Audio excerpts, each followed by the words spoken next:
He cheated on me with my best friend, so I made sure they both lost everything, including each other. Boyfriend cheated on me with my best friend. I exposed them both, kicked him out, blocked her, and made sure they couldn't even enjoy each other. Now they're alone, and I'm thriving. Hey Reddit, I never thought I'd be that person. You know, the one writing a long post about betrayal, heartbreak, and the kind of revenge that leaves people whispering your name years later.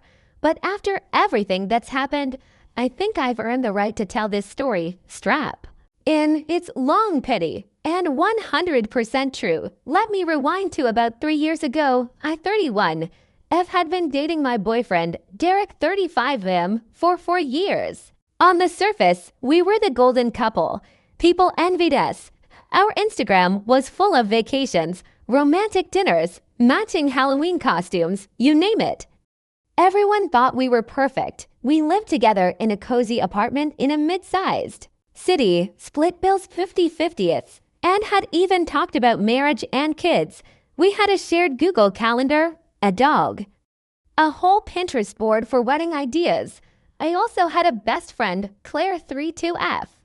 We'd been close since college, practically sisters. She helped me get through a bad breakup years ago, and I helped her through her divorce. She was a constant in my life, the type of person I'd call at 2 a.m. crying or laughing or both. She and Derek got along well. Maybe too well, in hindsight. It started with small things. Derek would be texting more often, and when I asked who it was, he'd say Claire without hesitation. I didn't think much of it. She was my best friend, after all. I even joked once, "Y'all are texting more than me and you do." He laughed. So did I? Nothing felt wrong. Not yet, then. There were nights he'd come home late, saying he stayed late at work. Claire also started canceling our plans more often. Said she was burned out, needed space, or had work emergencies. Again, I gave them the benefit of the doubt. Looking back, I realized I was ignoring my gut, but love makes you blind and trusting and a little stupid. The truth came out on my 30th birthday. I'd planned a low-key weekend getaway with Derek and some close friends, including Claire. We rented a cabin up in the mountains, just hiking, wine, board games, and peace. Claire canceled last minute, claiming she had a family emergency. I was disappointed but didn't press it. But Derek was weird the entire trip, distant, glued to his phone. He kept stepping out to take work calls, and I caught him texting rapidly late at night. My gut twisted again. When we got back home, I couldn't shake the feeling something was wrong, so I did something I never thought I'd do. I checked his phone while he was in the shower. My hands were shaking the whole time. I knew it was a breach of trust, but I also knew something was wrong. What I found shattered me. There they were. Dozens of messages between Derek and Claire, hidden under a contact labeled Kirsty Work. Photos, sexts, plans to meet, screenshots of me with captions like she has no idea. I feel bad, but not enough to stop. And you're the one I think about at night. I couldn't breathe. They'd been sleeping together for over 6 months, the weekend of my birthday. She hadn't had a family emergency. She'd spent the night with him before we left for the trip. I felt like someone had kicked me in the chest. I didn't confront him that night. I couldn't. I was numb. But I took screenshots of everything. Emailed it to myself. Every message, every photo, every detail. Then I calmly started planning. The next day, I called in sick to work. I spent the day gathering financial information, changing my passwords, separating our shared accounts, removing myself from anything that tied me legally to Derek. That night, I waited until he was relaxed, watching Netflix, sipping a beer. I asked, "How was work today?" He said, "Same old." Why? Then I asked, "Did you see Claire recently?" He blinked. "No, not in a while." That's when I pulled up the screenshots on the TV via screen mirroring. He froze. Then stammered, "That's not what it looks like." I laughed. Like, genuinely laughed, because it was exactly what it looked like. I told him he had 48 hours to move out. that I knew my rights as a tenant, that he could take the dog bed, but the dog was staying with me. He didn't even argue. The dog liked me more anyway. He tried crying, apologizing, blaming me.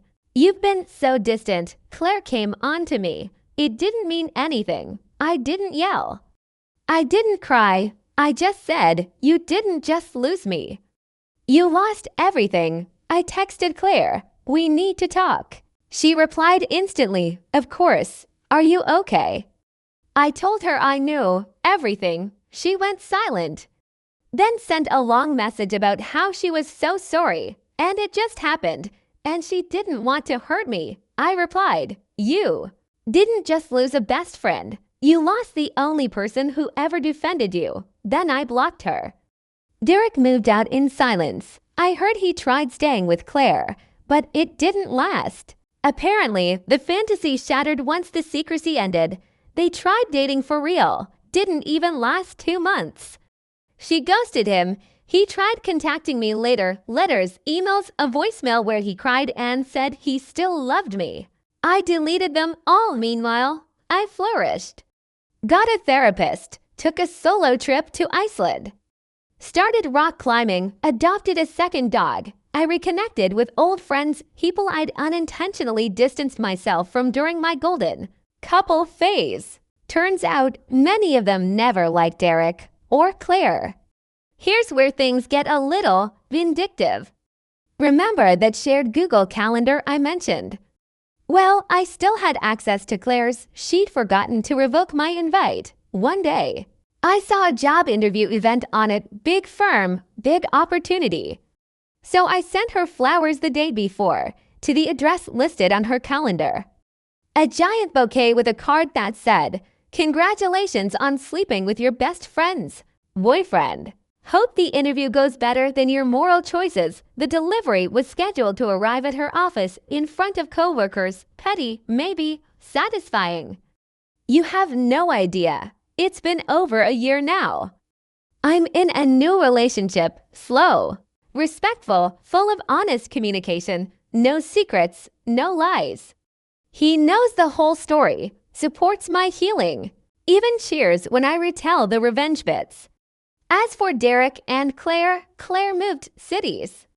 Derek got demoted at work, not related, just karma. Last I heard, he's on dating apps, still trying to play the charming guy, but he doesn't smile the same way anymore. And me, I sleep just fine. If you've made it this far, here's what I want you to know. Listen to your gut.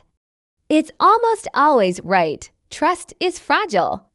Once broken, it doesn't grow back the same. Revenge isn't always loud. Sometimes it's a calendar notification and a bouquet. You don't owe cheaters closure. You owe yourself peace.